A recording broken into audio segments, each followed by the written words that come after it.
ओम शांति। 16 मई 2024 बाप दादा के ईश्वरीय महावाक्य। मीठे बच्चे, अपने को सुधारने के लिए अटेंशन दो, दैवी गुण धारण करो। बाप कभी किसी पर नाराज नहीं होते, शिक्षा देते हैं, इसमें डरने की बात नहीं। प्रश्न, बच्चों को कौन सी एक स्मृति रहे तो टाइम वेस्ट ना करें। उत्तर, ये संगम का समय है, बहुत ऊंची लॉटरी मिली है।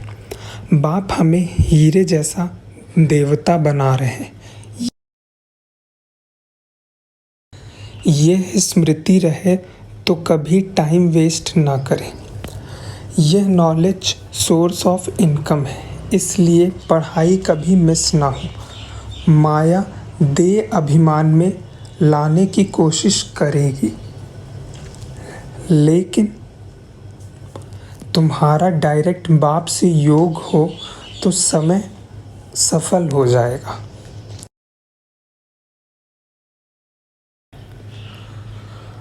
ओम शांति। बच्चों को यह तो मालूम है कि यह बाप है, इसमें डरने की कोई बात नहीं। यह कोई साधु महात्मा नहीं है जो कोई बद्दुआ करेंगे या गुस्सा करेंगे।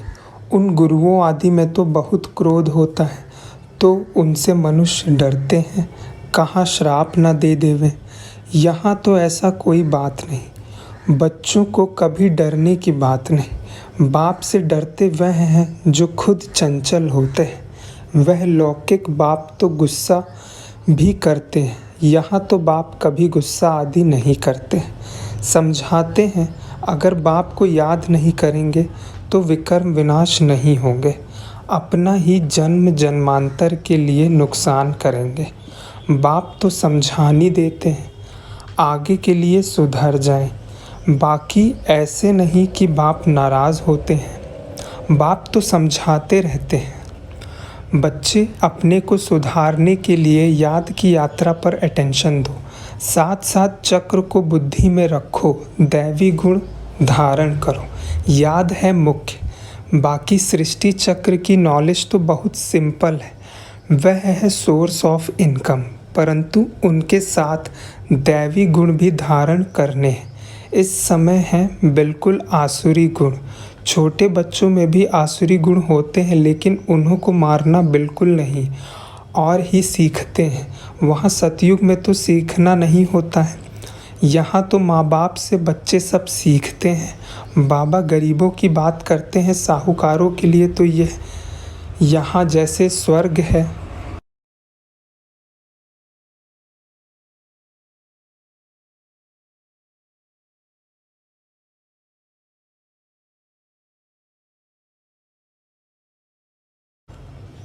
उनको ज्ञान की दरकार नहीं, यह तो पढ़ाई है। टीचर चाहिए जो सिखावे सुधारे।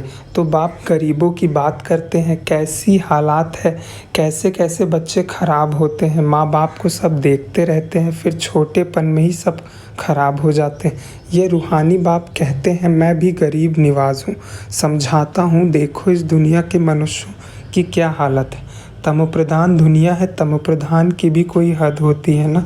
1250 वर्ष तो कलयुग को हुए, एक दिन भी कम जास्ती नहीं। दुनिया जब पूरी तमोप्रधान हुई तब बाप को आना पड़ा। बाप कहते हैं, मैं ड्रामा अनुसार बंधाएमान हूँ, मुझे आना ही पड़ता है। शुरू में कितने गरीब आए, साहूकार भी आए, दोनों इकट्ठे बैठते थे। बड़े बड़े घर की बच्चियां भागी, कुछ भी ले नहीं आई, कितना हंगामा हो गया। ड्रामा में जो होने का था वह हो गया, ख्याल भी नहीं था ऐसे होगा। बाबा खुद वंडर खाता था क्या हो रहा है। इन्हों की हिस्ट्री बड़ी वंडरफुल है, यह भी ड्रामा में नूंद है। बाबा ने सबको कह दिया, चिट्ठी लिखा कर ले आओ, हम ज्ञान अमृत पीने जाते हैं। फिर उन्हों के पति लोग विलायत से आ गए, वह बोले विष दो। ये कहें हमने ज्ञान अमृत पिया है, विष कैसे दे सकते हैं। इस पर इन्हों का एक गीत भी है, इसको कहते हैं चरित्र। शास्त्रों में फिर श्री कृष्ण के चरित्र लिख दिए हैं, श्री कृष्ण की तो बात हो न सके। तो यह सब ड्रामा में नूंद है, नाटक में यह सब होता है। हंस कुड़ी आदि आदि। यह तो दोनों बाप कहते हैं हमने कुछ भी नहीं किया। यह तो ड्रामा का खेल चल रहा है। छोटे छोटे बच्चे आ गए हैं, अभी वह कितने बड़े बड़े हो गए हैं। बच्चों के कितने वंडरफुल नाम संदेश पुत्रियाँ ले आई, फिर जो उनसे भाग गए उनका वह नाम तो है ही नहीं। फिर पुराना नाम शुरू हो गया, इसलिए ब्राह्मणों की माला होती नहीं। तुम्हारे पास कुछ भी नहीं है, पहले माला फेरते थे, अभी तुम माला के दाने बनते हो। वहाँ भक्ति होती नहीं। यह नॉलेज है समझने की, है भी सेकंड की नॉलेज। फिर उनको कहते हैं ज्ञान का सागर। सारा सागर स्याही बनाओ, जंगल कलम बनाओ तो भी पूरा ना हो सके। और फिर है सेकंड की बात, अल्फ को जान गए हो तो बादशाही ज़रूर मिलनी चाहिए। तो वह अवस्था जमाने में अर्थात पतित से पावन होने में मेहनत है। बाप कहते हैं अपने को आत्मा समझ, मुझ अपने बेहद के बाप को याद करो। इसमें है मेहनत। तब्दीर कराने वाला टीचर तो है, परंतु किसकी तकदीर में नहीं है तो टीचर भी क्या करे। टीचर तो पढ़ाएंगे, ऐसा तो नहीं रिश्वत लेकर पास कर देंगे। यह तो बच्चे समझते हैं, यह बाप दादा दोनों इकट्ठे हैं। ढेर बच्चियों की चिट्ठियाँ आती हैं बाप दादा के नाम पर। शिव बाबा केयर ऑफ प्रजापिता ब्रह्मा। बाप से वर्षा लेते हो इस दादा द्वारा। त्रिमूर्ति में है, ब्रह्मा द्वारा स्थापना कराते हैं। ब्रह्मा को क्रिएटर नहीं कहेंगे, बेहद का क्रिएटर तो वह बाप ही है। प्रजापिता ब्रह्मा भी बेहद का हो गया। प्रजापिता ब्रह्मा है तो बहुत प्रजा हो जाएगी। सब कहते हैं ग्रेट ग्रेट ग्रैंडफादर। शिव बाबा को ग्रेट ग्रेट ग्रैंडफादर नहीं कहेंगे, वह तो सभी आत्माओं का बाप हो गया। आत्माएं सभी भाई भाई हैं, फिर बहन भाई होते हैं। बेहद के सिजरे का हेड प्रजापिता ब्रह्मा हो गया। जैसे बिरादरी का सिजरा होता है, यह है बेहद का सिजरा। आदम और बीवी, एडम और ईव किसको कहते हैं? ब्रह्मा सरस्वती को कहेंगे। अब सिजरा तो बहुत बड़ा हो गया, सारा झाड़ जड़जड़ी भूत हो गया। फिर नया चाहिए, इसको कहा जाता है वैरायटी धर्मों का झाड़। वैरायटी फीचर्स हैं, एक न मिले दूसरे से। हर एक की एक्टिविटी का पार्ट एक न मिले दूसरे से। ये बहुत गुह्य बातें हैं, छोटी बुद्धि वाले तो समझ न सकें, बहुत मुश्किल है। हम आत्मा छोटी बिंदी है, परम पिता परमात्मा भी छोटी बिंदी है। यहाँ बाजू में आकर बैठते हैं। आत्मा कोई छोटी बड़ी नहीं होती। बाप दादा दोनों का इकट्ठा पार्ट बड़ा वंडरफुल है। बाबा ने ये रथ बड़ा अनुभवी लिया है। बाबा खुद समझाते हैं ये भाग्यशाली रथ है। इस मकान अथवा रथ में आत्मा बैठी है। हम ऐसे बाप को किराए पर अपना मकान व रथ देवें तो क्या समझते हो? इसलिए इनको भाग्यशाली रथ कहा जाता है, जिसमें बाप बैठ तुम बच्चों को हीरे जैसा देवता बनाते हैं। आगे थोड़ी समझते थे, बिल्कुल तुच्छ बुद्धि थे। अभी तुम बच्चे समझते हो तो फिर अच्छी रीति पुरुषार्थ भी करना चाहिए, टाइम वेस्ट नहीं करना चाहिए। स्कूल में टाइम वेस्ट करने से नापास हो जाएंगे। बाप तुमको बहुत बड़ी लॉटरी देते हैं। कोई राजा के घर जन्म लेते हैं तो जैसे कि लॉटरी मिली है ना, कंगाल हैं तो उनको लॉटरी थोड़ी कहेंगे।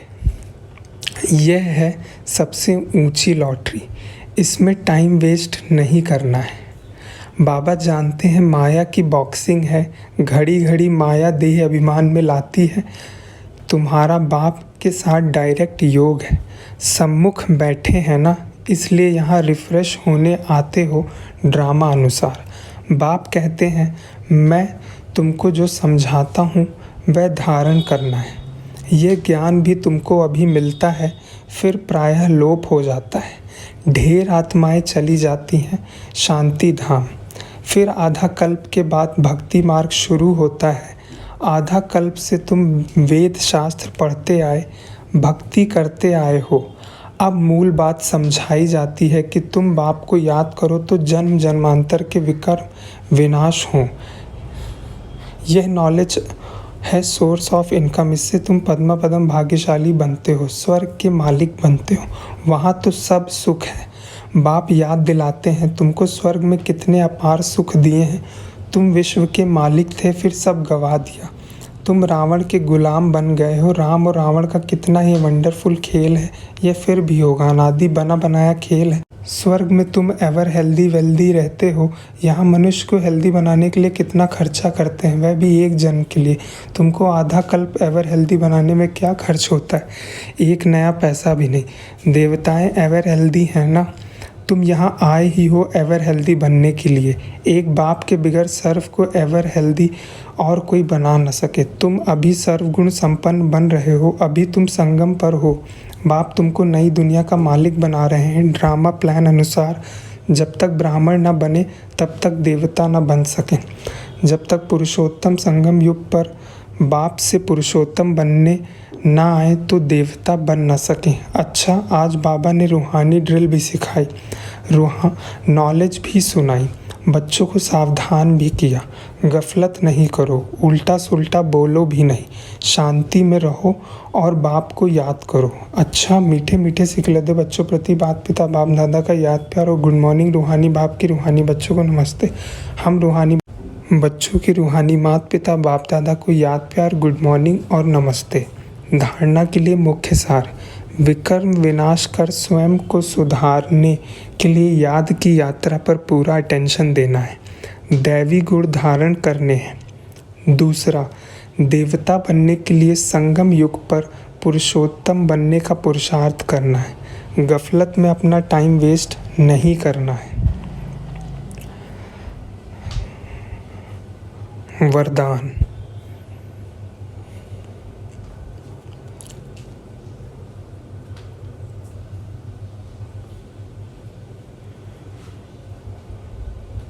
ज्ञान के श्रेष्ठ खजानों को महादानी बन दान करने वाले मास्टर ज्ञान सागर भव। जैसे बाप ज्ञान का सागर हैं, ऐसे मास्टर ज्ञान सागर बन सदा औरों को ज्ञान दान देते रहो। ज्ञान का कितना श्रेष्ठ खजाना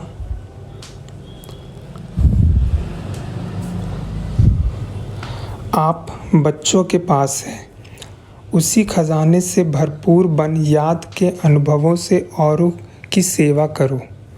जो भी खजाने मिले हैं महादानी बन उनका दान करते रहो, क्योंकि ये खजाने जितना दान करेंगे उतना और भी बढ़ते जाएंगे। महादानी बनना अर्थात देना नहीं बल्कि और भी भरना। स्लोगन: जीवन मुक्ति के साथ देह से न्यारे विदेही बनना, यह है पुरुषार्थ की लास्ट स्टेज। मातेश्वरी जी के मधुर महावाक्य। गुप्त वेशधारी परमात्मा के आगे कन्याओं माताओं का संन्यास। अभी दुनियावी मनुष्यों को यह विचार तो आना चाहिए कि इन कन्याओं माताओं ने संन्यास क्यों लिया है। यह कोई हठयोग कर्म संन्यास नहीं है, परंतु बिल्कुल सहज योग राजयोग कर्म योग संन्यास जरूर है। परमात्मा खुद आए हैं जीते जी देह सहित देह के सभी कर्मेंद्रियों का मन से संन्यास कराता है, अर्थात 5 विकारों का संपूर्ण संन्यास करना ज़रूर है। परमात्मा आए कहता है दे दान तो छूटे ग्रहण। अब माया का यह ग्रहण जो आधा कल्प से लगा हुआ है, इससे आत्मा काली पतित बन गई है। उनको फिर से पवित्र बनाना है। देखो देवताओं की आत्मा कितनी पवित्र और चमत्कारी है। जब सोल पवित्र है तो तन भी निरोगी पवित्र मिलता है। अब यह भी संन्यास तब हो सकता है जब पहले कुछ चीज़ मिलती है। गरीब का बालक साहूकार की गोद में जाता है तो ज़रूर कुछ देख गोद लेता है, परंतु साहूकार का बालक गरीब गोद में नहीं जा सकता। तो यहाँ यह कोई अनाथ आश्रम नहीं, यहाँ तो बड़े बड़े धनवान कुलवान माताएं कन्याएं हैं जिन्हों को दुनियावी लोग अब नहीं चाहते हैं कि घर में वापस आ जाएं, परंतु इन्होंने क्या प्राप्त किया? जो उस मायावी धन पदार्थ अर्थात संन्यास किया है, तो ज़रूर उनसे उन्हों का जास्ती सुख शांति की प्राप्ति हुई। तभी तो उस धन का पदार्थ को ठोकर मार दी। जैसे राजा गोपीचंद ने अथवा मीरा ने रानी पने का अथवा रजाई का संन्यास कर लिया। यह है ईश्वरीय अतीन्द्रिय अलौकिक सुख, जिसके आगे वो दुनियावी पदार्थ तुच्छ हैं। उन्हों को ये पता है कि इस मरजीवा बनने से हम जन्म जन्मांतर के लिए अमरपुरी की बादशाही प्राप्त करते हैं, तब ही भविष्य बनाने का पुरुषार्थ कर रहे हैं। परमात्मा का बनना माना परमात्मा का जो होना सब कुछ उसको अर्पण कर देना, फिर वो रिटर्न में अविनाशी पद दे देता है। तो ये मनोकामना परमात्मा ही आकर इस संगम समय पूर्ण करता है, क्योंकि अपने जानते हैं कि विनाश ज्वाला में तन मन धन सब भस्मीभूत हो जाएगा। तो क्यों ना परमात्मा अर्थ सफल कर लें। ये राज भी समझाना है कि सब विनाश होना है, अब हम लेकर क्या करें।